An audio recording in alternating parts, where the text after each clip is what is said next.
And Angel Reese is hosting Caitlin Clark. This is a rivalry that started in the NCAA tournament and is now one of the biggest rivalries in the WNBA. We're going to see right here, we're going to start in the third quarter. Caitlin Clark comes off the pick, knocks down the three. Now, this is going to be a theme. Caitlin Clark finds ways to hit her own shots, but she also gets other people open. Absolutely. A double-double, 13 assists. She was terrific as a facilitator. This is where her game has taken the next step in this early part of her career. Done a great job connecting with Aaliyah Boston. Going into this game, when passes were about 4 feet or less, Aaliyah Boston was shooting 67% off of Caitlin passes. But RC, this is when the game started to change. And I can't wait to get into the play prior to this one because it's about the Chicago Sky's defense being able to get it done. But Caitlin Clark wasn't going to let the game just go away. She hits a logo three. She must have shot that one from Indiana, and she lets you know with the celebration. But we also know that Angel Reese came to play. Yeah, and she talked about a post-game with Holly Rowe. The dog was activated in her, and it really got this entire Chicago Sky team going. She refused to be denied. The Sky outscored the Fever in the paint by 20 points. Now here's what I love. We know that Angel Reese will talk her stuff. Here she is with Melissa Smith telling her what she's going to do the rest of the game. And now we're going to see her finish again with the left hand. Yeah, this game, it just got better because the Fever did have a 15-point lead, but the Sky and Angel, they pounded the paint and they managed to make a comeback. Now, Aaliyah Boston got away with a cha-cha slide, but that was a big-time shot. It's a big shot, though. So now we're at the last moment, and this is the Sky defense doing what they should, swallowing up Caitlin Clark with that double team. Aaliyah Boston is capable of hitting that shot, but in that moment, a little too rushed, not enough poise. Sky, hold on. What's up, Swoops? Let me get that hat off you. Hey, Swoops with the fire hat and the hug. But Angel Reese wanted to make sure that she left a message for all those who watch her play. I'm a dog. You can't teach that. I'm going to go out and do whatever it takes to win it every single night. My teammates rely on my energy. So being able to continue the energy, even if we're down, even if we're up, that's what I do. I'm sure there was an opportunity or two for me to probably attempt another shot there quite at the end, but I trust my teammates. Obviously, 13 assists, that means my teammates scored off of 13 of my passes. Like, it's a really great number. So I'm going to give them the ball every time and give them an opportunity to score. I believe in them.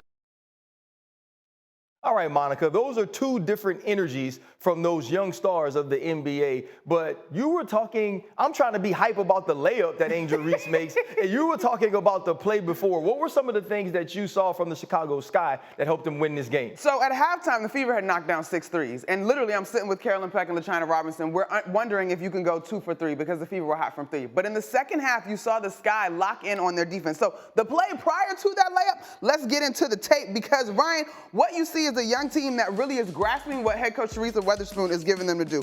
All right, so this is that play. First, we're going to see this double team, and I'm going to freeze it, right? The ball comes. There's going to be a screen here, Aaliyah Boston. So here's your double team. And pause it right here, right? So this is what the Sky do really well. You've got 1-2 on the ball. Marina Mabry deserves a huge shout out here because obviously, if you slide this over, Aaliyah Boston is now the next threat. She's got a bunch of space to operate in the paint.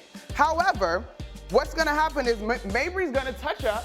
That allows Isabel Harrison at 6'2" to get back in the action. And then you're going to see this Sky squad. Everybody's going to scramble back to their spots to match up perfectly, and they're going to be spot up. So let it play.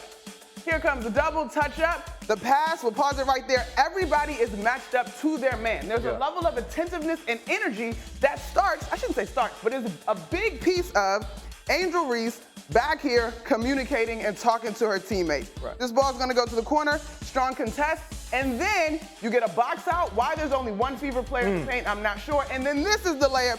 And just for good measure, let's do one of these. 1, 2, 3, and 1. Let's go.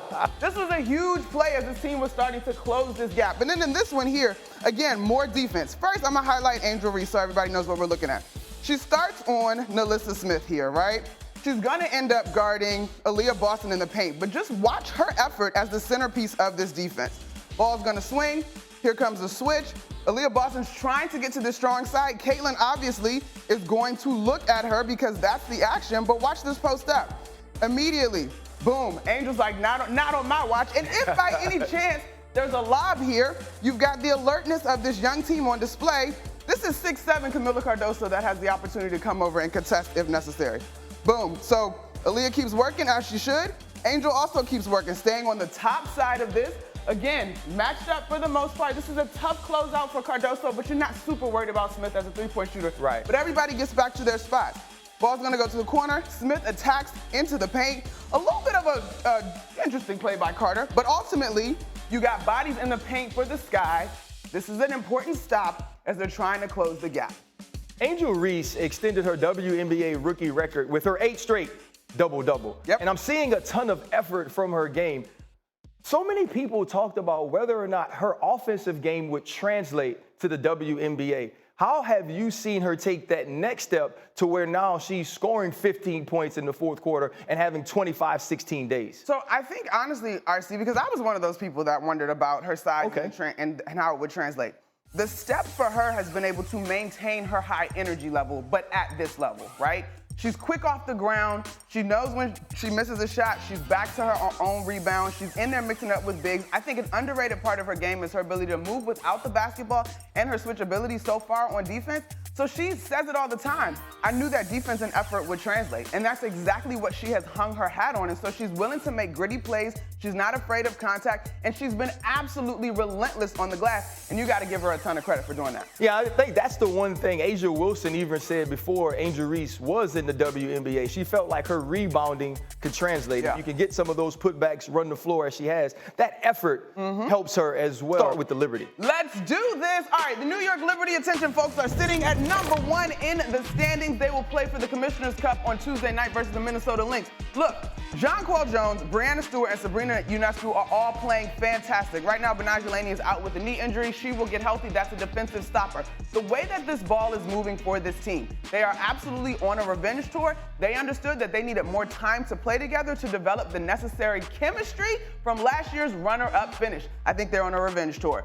Now, we go to the Sun and the Storm. This is interesting because the Connecticut Sun got off to a torrid start at 9-0, but they have since dropped games to the Liberty, the Aces, and now the Seattle Storm. Is this team going to be able to get over the hump and truly contend late into the postseason? Meanwhile, on the flip side, the Seattle Storm, they have a core 4. Their head coach, Noel Quinn, is preaching patience, but can they get it together quick enough also to contend in a real way between Skylar Diggins-Smith, Jewel Lloyd, Ezzie Magagor, and Nneka Agumake? All right, Lynx Mercury. This one was interesting because the Lynx quietly are sitting atop the league standings behind Nafisa Collier, who's having a monster season, 2.3 steals to go with practically averaging a double-double. Kayla McBride is shooting high 40s from the three-point line, and Cheryl Reeve just keeps this train on the track. Flip side, though, Phoenix Mercury, BG's playing some of her best ball yet. Will they be able to contend? So the way that the Lynx beat the Mercury, a little bit of a statement over the weekend.